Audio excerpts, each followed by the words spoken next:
Hai hai hai. Assalamualaikum dan salam sejahtera. Berjumpa lagi di channel Cikgu Suri. Okey, hari ini ya perkongsian yang terakhir rasanya untuk bab yang keempat ya bagi semester kedua, yang mana untuk kali ini ya cikgu akan membincangkan berkaitan dengan faktor-faktor yang mempengaruhi pembuatan keputusan. Jadi untuk mengetahui apakah faktor-faktor itu, kita jumpa sebentar lagi.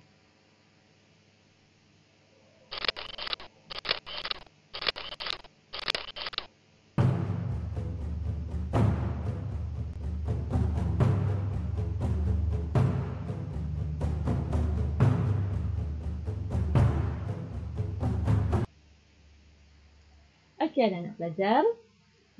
Ya, tidak sedar kita sudah pun di hujung ya semester kedua, dan perkongsian cikgu ini adalah anak topik yang terakhir dalam bab yang keempat ya untuk silibus semester kedua, yang mana untuk hari ini ya cikgu akan membincangkan, untuk kali ini cikgu akan membincangkan berkaitan dengan faktor-faktor yang mempengaruhi pembuatan keputusan. Okey.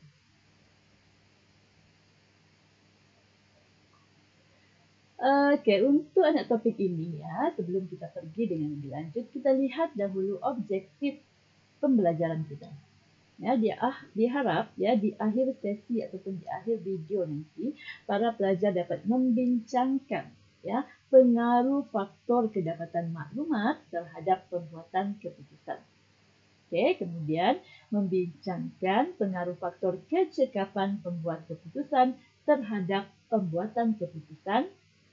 Dan yang terakhir dapat membincangkan pengaruh faktor situasi terhadap pembuatan keputusan, di mana terdapat 4 jenis situasi di sini, ya, kepastian, risiko, ketidakpastian, dan kesamaran. Okey, kita lihat satu persatu. Kita lihat faktor yang pertama terlebih dahulu ya, faktor yang mempengaruhi pembuatan keputusan ini. Ya, dia ada 3 sebenarnya. Satu adalah faktor kedapatan maklumat. Ya, yang kedua faktor kecekapan pembuat keputusan, dan yang ketiga adalah faktor situasi pembuat keputusan. Okey, kita lihat dahulu faktor yang pertama ya untuk faktor kedapatan maklumat. Okey.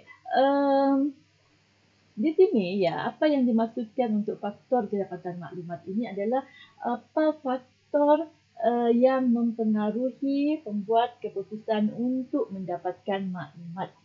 Ya, bagaimana maklumat itu diperolehi, dari mana maklumat itu diperolehi. Okey, jadi untuk faktor kedapatan maklumat di sini, satu kita ada cara mendapatkan maklumat. Yang mana maksudnya di sini ya, pembuat keputusan ya ataupun maklumat yang diperoleh itu melalui apa? Dari mana? Apa cara maklumat itu diperolehi? Okey, yang kedua, jumlah ataupun kuantiti sesuatu maklumat. Maknanya di sini jumlah ataupun kuantiti maklumat ini akan mempengaruhi ya keputusan yang akan kita buat, ataupun akan mempengaruhi keputusan yang akan kita ambil. Semakin banyak maklumat yang kita perolehi, maka semakin berkualitilah keputusan yang bakal diambil. Okey, seterusnya jangka masa ataupun tempo untuk mendapatkan maklumat. Okey, jangka masa atau tempo individu mendapatkan maklumat sangat mempengaruhi keputusan yang bakal diambil. Ya, individu yang mempunyai tempo masa yang singkat ya berbeza pembuatan keputusannya dengan individu yang mempunyai jangka masa ataupun tempo mendapatkan maklumat itu adalah panjang. Ya, contohnya kamu diberi suatu tugasan, ya, kamu diminta hantar pada hari ini juga. Tempo masa kamu hanya ada beberapa jam sahaja. Jadi kemungkinan maklumat yang kamu perolehi itu tidak mencukupi. Tetapi sekiranya cikgu bagi kamu tempo masa, okey, tugasan ini kamu kena siapkan pada tempo seminggu. Okey, jadi dalam masa tempoh seminggu itu kamu ada masa yang panjang untuk kamu mendapatkan maklumat yang lebih cukup. Jadi maknanya jangka masa ataupun tempoh individu itu mendapatkan sesuatu maklumat akan mempengaruhi hasil ataupun keputusan yang akan diambil. Okey. Seterusnya adalah kualiti maklumat. Sejauh mana maklumat yang kamu kumpul itu ataupun yang kamu perolehi itu betul-betul berkualiti. Maksudnya berkualiti di sini maklumat itu adalah maklumat yang tepat, maklumat yang betul, yang sah, yang sahih. Yang mana maklumat itu boleh kamu gunakan untuk membantu kamu dalam membuat keputusan. Okey, jadi ini antara faktor kedapatan maklumat. Ya, ada 4 aspek yang akan dilihat untuk faktor kedapatan maklumat. Ya, 1, cara mendapatkan maklumat. Yang kedua, jumlah atau kuantiti maklumat. Okay, yang ketiga, jangka masa ataupun tempoh mendapatkan maklumat. Dan yang terakhir adalah kualiti maklumat itu sendiri. Okey, seterusnya kita masih lagi dalam faktor kedapatan maklumat. Okey, ini adalah bentuk-bentuk maklumat ya yang boleh diperolehi lah ya. Satu berkaitan dengan data pengeluaran, ya, data komersial, data keuangan dan data pekerja. Okey, kemudian apa yang boleh dilakukan oleh pembuat keputusannya ya untuk menghasilkan ya satu keputusan yang terbaik ialah satu, dia kena tahu sumber datanya dari mana ya, apa kaedah pemungutan data yang boleh digunakan. Okey, kemudian perlu menganalisis data yang diperolehi. Analisis data-data itu satu persatu. Okey, seterusnya interpretasikan data, maknanya kamu cuba menginterpretasi ini, kamu cuba data itu kamu cuba tafsir. Ya, kamu cuba tafsir apa yang dimaksudkan dengan data tersebut. Okey, kemudian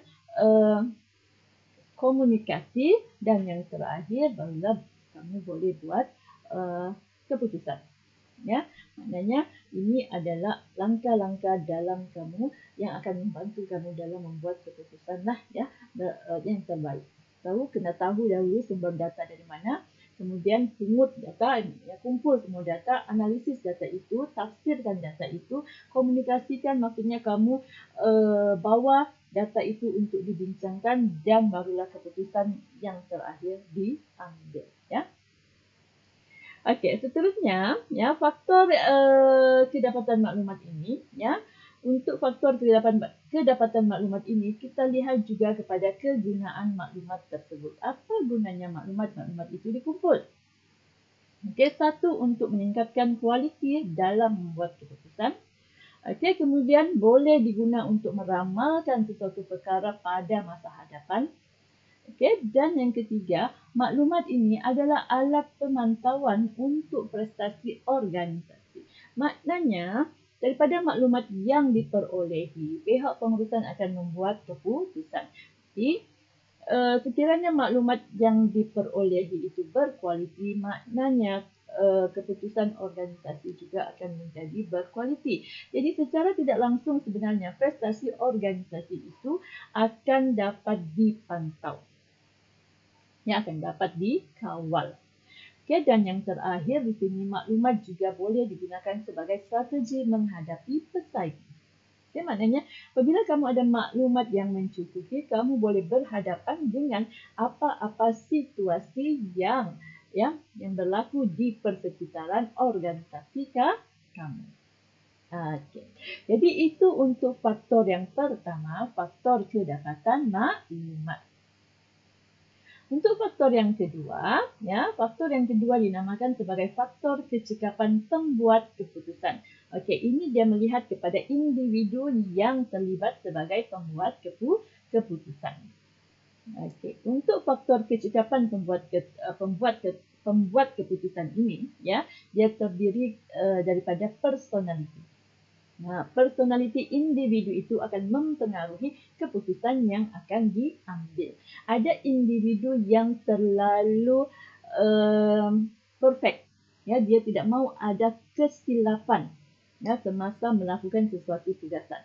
ada individu yang sangat cool, ya, dia sangat tenang, ya, apapun berlaku dia tenang sahaja. Jadi individu-individu yang begini, ya, jenis personality yang berbeza ini akan menghasilkan keputusan yang berbeza, dan personality ini akan mempengaruhi kualiti keputusan yang dibuat oleh si pembuat keputusan. Okey, yang kedua, kebijaksanaan pembuat keputusan. Okey, kebijaksanaan bergantung kepada mungkin pengalaman yang dimiliki oleh si pembuat keputusan. Mungkin dia sudah berada lama dalam organisasi, dia sudah banyak pengalaman, dia sudah melalui macam-macam situasi, jadi dia tahu apa yang patut dilakukan.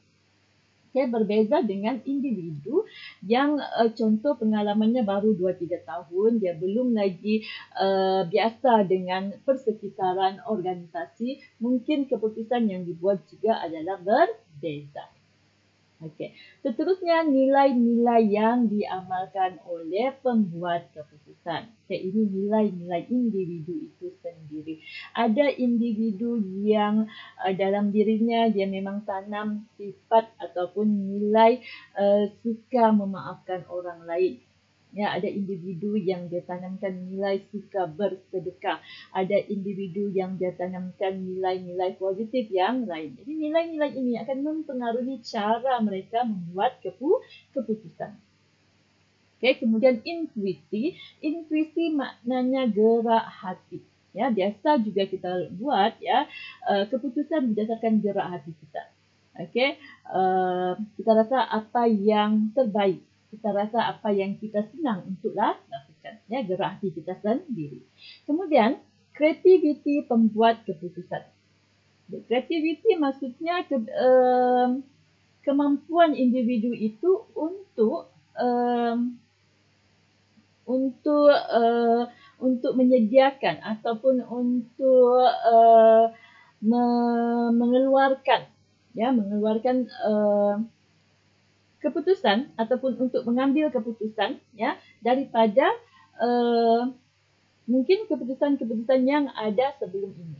Ya, dia gunakan kreativitinya, mungkin dia ubah sesuai cara penyelesaian masalah, mungkin dia wujudkan kaedah yang baru untuk menyelesaikan satu-satu masalah.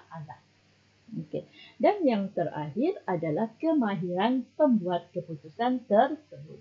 Ini macam yang Cik cakap tadilah, bergantung kepada pengalaman individu tersebut. Maknanya dia telah mahir dalam bidang yang dia lakukan dan dia tahu berkaitan dengan selok-belok ataupun apa keputusan yang patut diambil.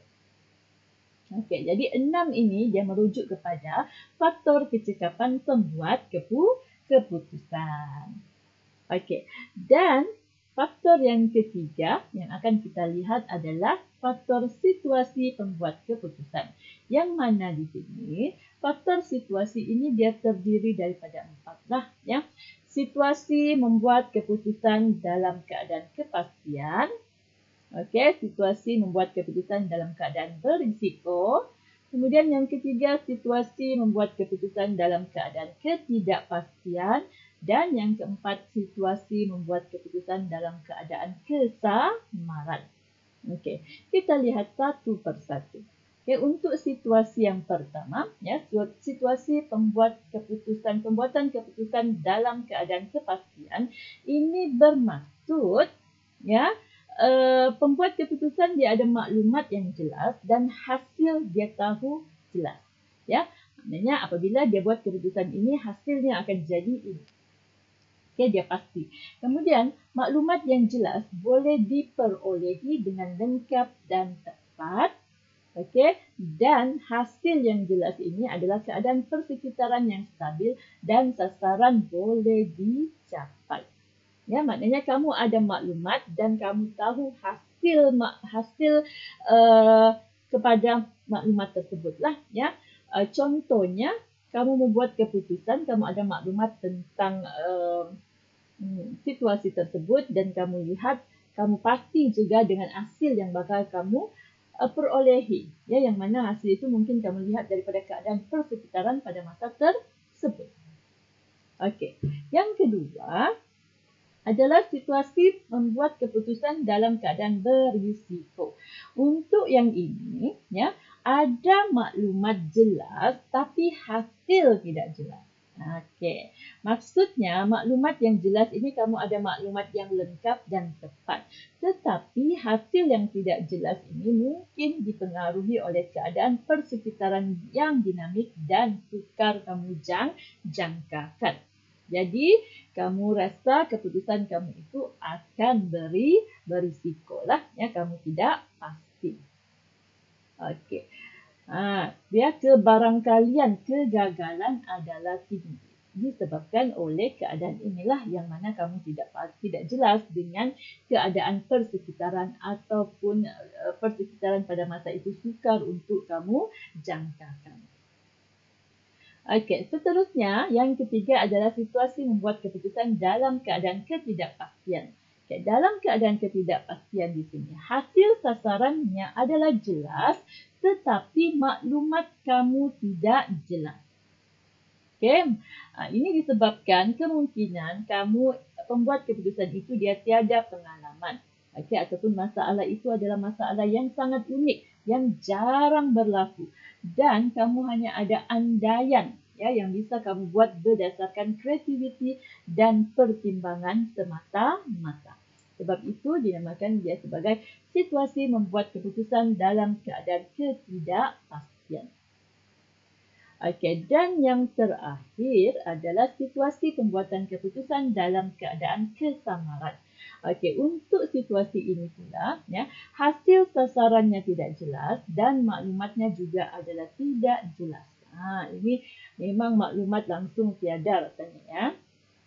Okey, disebabkan pengalaman membuat keputusan, ya, ataupun keadaan persekitaran yang sukar dijangka. Ini kalau kamu lihat adalah situasi yang kita hadapi sekarang lah, ya. Situasi membuat keputusan dalam keadaan kesamaran. Okay, maknanya kita, kalau situasi sekarangnya, hasil sasaran memang tidak jelas dan maklumat juga tidak jelas. Okay, berkaitan dengan yang COVID ni lah. Ya. Kita tidak ada maklumat yang lengkap dan hasil pun juga kita tidak tahu apakah hasilnya sekiranya kita membuat keputusan begini. Kita buat keputusan begini, apa pula yang akan berlaku. Okay, ini disebabkan oleh keadaan persekitaran lah, ya, yang sukar dijangka. Okey, jadi anak-anak pelajar, ya, itu berkaitan dengan faktor-faktor yang mempengaruhi pembuatan keputusan. Ya, jadi kalau kamu lihat tadi, ya, ada 3 faktor utama dalam yang mempengaruhi pembuatan keputusan, yang mana kita ada faktor kedapatan maklumat, kemudian kita ada faktor kecekapan pembuat keputusan, dan yang ketiga itu adalah berkaitan dengan faktor situasi pembuatan keputusan. Okey, jadi rasanya setakat itu sahaja perkongsian cikgu untuk kali ini. Ya, sekiranya video ini bermanfaat, bolehlah ke channel cikgu untuk melihat video-video yang lain dan bolehlah di-sharekan dengan rakan-rakan yang lain. Ya, cikgu ucapkan terima kasih kepada semua anak-anak pelajar yang menonton video ini. Ya, teruslah like, share dan subscribe channel cikgu. Okey, jadi rasanya itu sahaja daripada cikgu. Sekian dan terima kasih. Jumpa lagi. Bye.